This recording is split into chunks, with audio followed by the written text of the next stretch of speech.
Hello guys, today in this video we will talk about how to delete resume.io account. Okay, so all official steps you can see on your screen. So let's get started.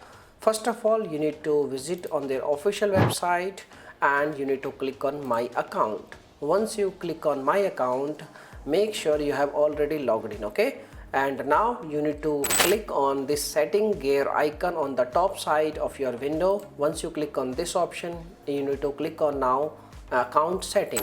Once you click on account setting, you will see these kind of options. You need to scroll down and in the bottom side you will see danger zone. You need to tap on delete account, and that's it. By using this method you can easily delete your account on resume.io. If you are facing any issue, you can make a comment.